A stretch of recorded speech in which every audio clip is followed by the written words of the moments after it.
Hello everyone, welcome back to our YouTube channel. If you are new in this channel तो please मेरे को subscribe करिएगा and bell icon पे click करिएगा, जिससे हमारी वीडियो की नोटिफिकेशन आप तक सबसे पहले पहुंचे। भाई सॉरी, हाँ मैं बहुत धीरे बोल रही हूँ, आई नो, बट क्या करूँ, घर वालों को पता भी नहीं है ना। इतना तो कर ही सकती हूँ आपके लिए, बट प्लीज़ थोड़ा सा मैनेज कर लेना। तो आइए आज पढ़ते हैं reproductive health and problem strategy. ठीक है, रिप्रोडक्टिव हेल्थ का डेफिनेशन हमने पहले वाले लेक्चर में कंप्लीट किया था। जिसने भी अभी तक नहीं देखा है प्लीज़ जाकर देखा हो, तभी तो समझ में आएगा आगे के लेक्चर्स। एंड प्रॉब्लम्स क्या है ना, स्ट्रैटेजी क्या है, कैसे ठीक करेंगे हम इसे। सबसे पहले तो रिप्रोडक्टिव हेल्थ का मतलब पढ़ ही लिया था। WHO के हिसाब से उसने क्या बोला था कि well expect sex related expect में आप behaviourally, physically, mentally, emotionally well being होने चाहिए in all sex related aspect, तो आप रिप्रोडक्टिव हेल्थी कहलाओगे। एंड आखिर ये क्या क्या चीज़ें, प्रॉब्लम्स क्या है भाई, ये क्यों ऐसा बोला जाता है कि रिप्रोडक्टिव हेल्थ करना ठीक है, सिग्निफिकेंट क्यों माना जाता है, आप भी पढ़ने वाले हैं। तो आइए देखते हैं। India was among the first country in the world to initiate action plans and programmes at a national level to attain reproductive health as a social goal. First line ही बहुत इंपॉर्टेंट लाइन है। India एक लौती ऐसी country है। भाई तेरे को क्या हो गया, क्यों इतना गुस्सा कर रहा हो? देखो भाई, नहीं चल रहा मेरा brush. India was among the first country.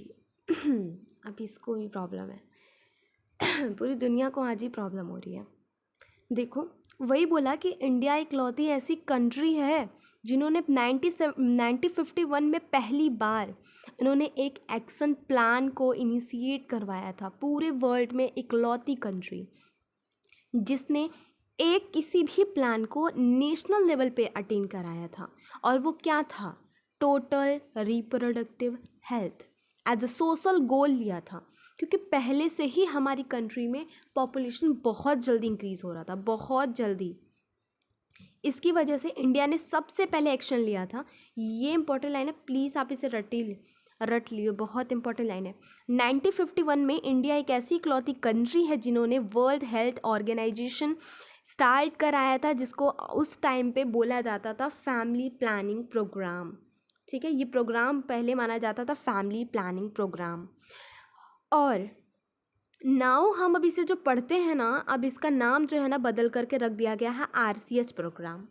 यहाँ लिखा हुआ है the name was initiated RCH programme, जिसको बोला जाता है reproductive health and child health care programme. Okay, क्या बोला गया है? Reproductive and child health care programme. ये भी इंपॉर्टेंट है, प्लीज़ रट लेना। ठीक है,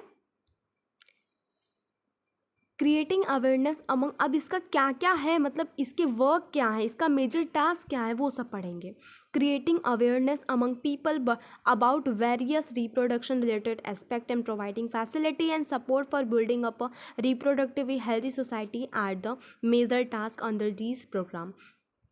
इसमें जो मेजर टास्क था इस प्रोग्राम का, वो ये था कि हम लोगों तक अवेयरनेस प्रोवाइड करें।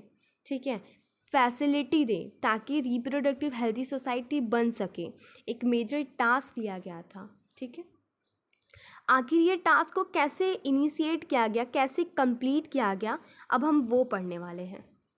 With the help of audio visual, with the help of audio visual and print media, governmental and non governmental agencies। देखो, इस टास्क में सबसे पहले देखो क्या क्या चीज़ें थी।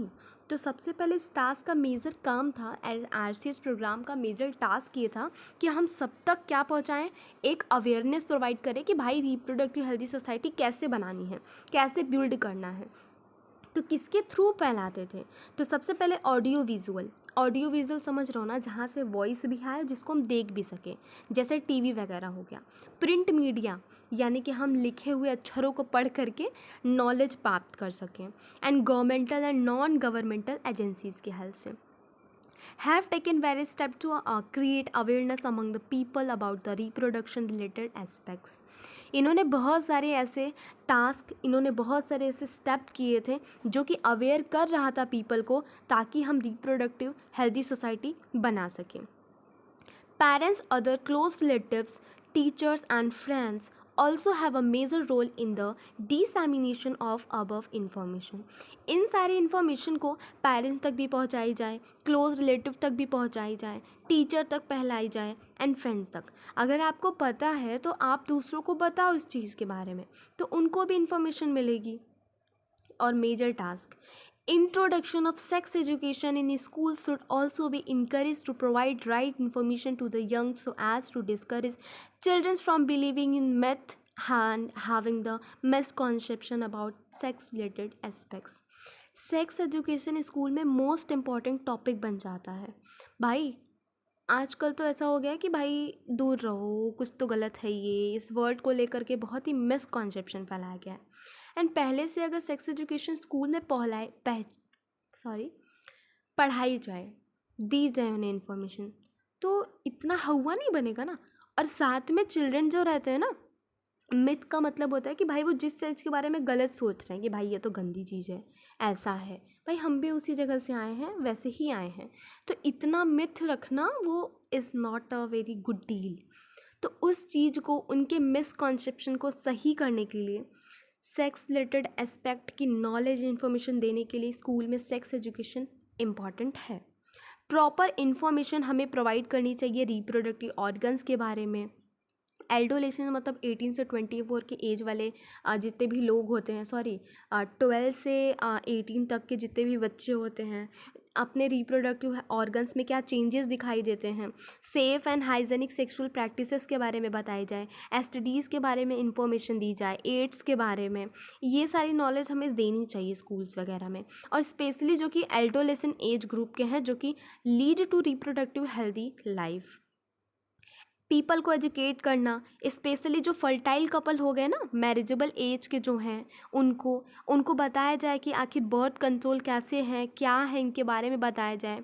और उनको ये बताया जाए कि प्रेग्नेंट वुमेन की देखभाल कैसी करनी होती है, पोस्ट नेटल केयर कैसे करना होता है. ये सारी चीज़ें अगर इन्फॉर्मेशन उन तक पहुंचाई जाए, जैसे कि ये पहुंचाई जाए कपल्स मैरिजेबल एज के कैसे होते हैं, ठीक है, बर्थ कंट्रोल मेथड के बारे में बताया जाए, postnatal care, breastfeeding की इंपॉर्टेंस बताई जाए, इक्वल अपॉर्चुनिटी प्रोवाइड की जाए, ठीक है, मेल एंड फीमेल को, ठीक है, उन दोनों में डिफ्रेंशिएशन ना की जाए, डिस्क्रिमिनेशन बहुत चलता है तो वो ना की जाए. देखो मैं बता रही, अगर मान लो कि एक है लड़का और एक लड़की घर में आती है. अगर लड़की आना बहुत ही बेकार लगता है, जैसे कि भाई लड़की है, ये लड़की, ये मेरे को तो वंश चाहिए मेरा, ऐसा बहुत लोग सोचते थे पहले. तो अगर आज के जनरेशन में ऐसा सोचा जाए, तो किसी घर में लड़की आ रही है, चाहे वो फीमेल फीटिसाइड करवा दे या फिर कुछ भी करा सकता है, या फिर हो सकता है कि वो दोबारा से बर्थ प्लान करे, ठीक है, दोबारा से बेबी प्लान करे 3 बार 4 बार, तो इससे तो पहली बात की पॉपुलेशन इंक्रीज़ होगी, सेकंड टाइम कि इससे फीमेल फीटिसाइड बढ़ रहे हैं. तो इक्वल अपॉर्चुनिटी प्रोवाइड की जाए, उनको बताया जाए मेल एंड फीमेल चाइल्ड की जो भी अपॉर्चुनिटीज़ होती हैं उनको इक्वल दिया जाए, उनको इक्वल माना जाए. would address the importance of bringing up a social conscious health family to desire size. Awareness of मतलब एक छोटी फैमिली अच्छी फैमिली होती है, ये सारी चीज़ें बताई जाए. अनकंट्रोल पॉपुलेशन ग्रोथ क्यों इतनी ज़्यादा हो रही है, उनके बारे में उनको इन्फॉर्मेशन दी जाए. Social evil like sex abuse चल रहा है, सेक्स रिलेटेड क्राइम्स के बारे में उनको इन्फॉर्मेशन दी जाए. And need to be create to enable people to think and take up a necessary step to prevent them and there be build up a social responsible and healthy society.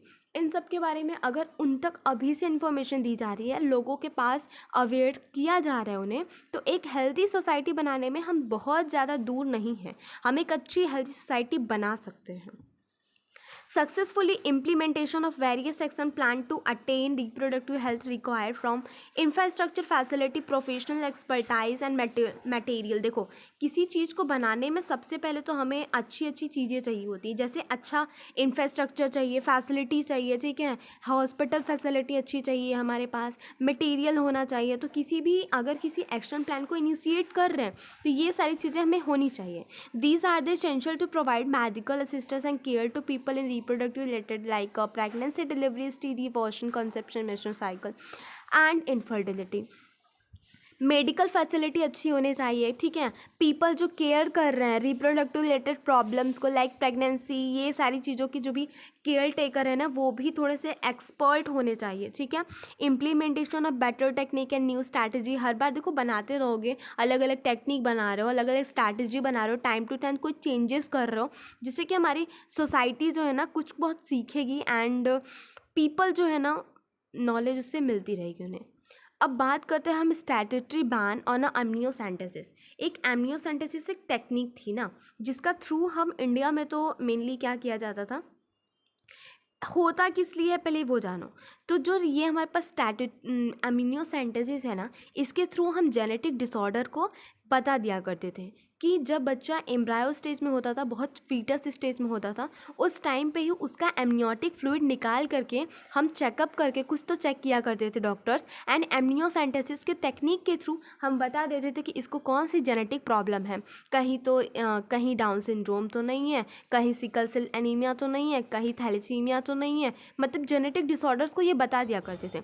लेकिन जानते ही हो India का क्या ही है, सारी चीज़ों को क्या करते हैं, उल्टा यूज़ करते हैं, मिसयूज़ करते हैं। उसी तरीके से होता क्या था कि एमनियोसेंटेसिस का मिसयूज़ किया जाता था इंडिया में फॉर फीमेल फीटिसाइड। देखो इससे ये भी पता चल जाया करता था कि कौन फीमेल है, सेक्स ऑफ द बेबी भी हम जान जाया करते थे, जिसकी वजह से ही इंडिया में इसका मिसयूज़ करना शुरू कर दिया गया था। 1971 में इसको बैन कर दिया गया था। सॉरी गलती हो गई मैं एमटीपी पे चली गई।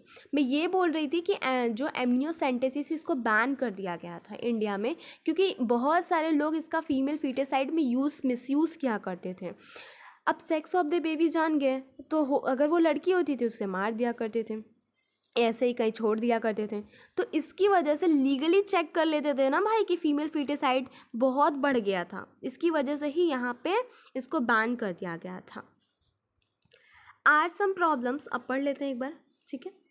Statutory ban on amniocentesis for sex determination to legally check increasing menace of female foeticide कर दिया जाता था। मैसिव चाइल्ड इम्यूनाइजेशन कर दिया जाता था। Some pregnant that a merit mention in this condition amniocentesis, क्या मतलब इसका रीज़न क्या है भाई, एमनियोसेंटेसिस आखिर है क्या।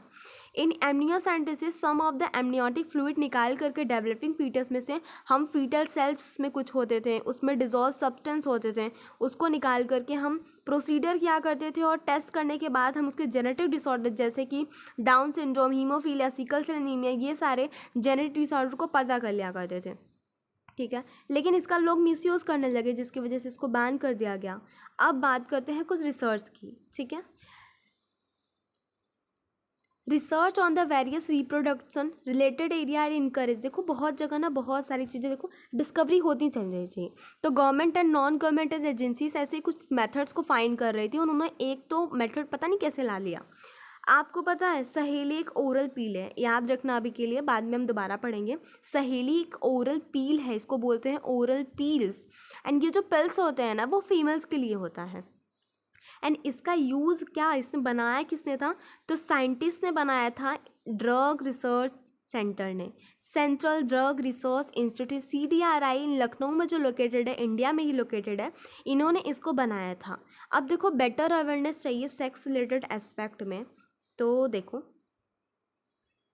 वेट, हाँ, तो देखो यहाँ पे बोला गया है कि better awareness about sex related aspects matters, increase the number of medical assisted delivery and better postnatal care leading to decreased maternal and infant mortality rate, increase number of a couple with small family, better detection and cure studies, and overall increase medical facility for all sex related problems, etc. all indicate improved reproductive health of the society. Better awareness, सबसे पहले तो एक reproductive healthy society बनाने के लिए awareness होनी चाहिए। तो अवेयरनेस सेक्स रिलेटेड मैटर में हमें पहली बात।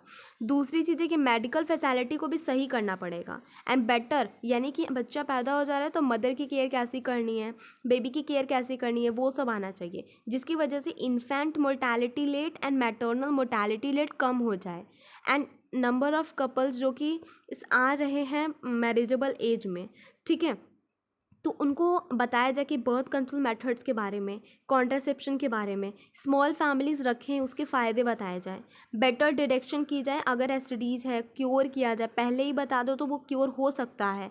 And overall increase medical facility for sex related problems, जिसकी वजह से क्या होता है, एक हेल्दी रिप्रोडक्टिव सोसाइटी हम बना सकते हैं। यही आज का मेजर टास्क है। थैंक यू सो मच आज के लिए, फिर फर्दर हम पढ़ेंगे अगले लेक्चर में popular stability at a birth control. Thank you so much, support करना, बाय बाय।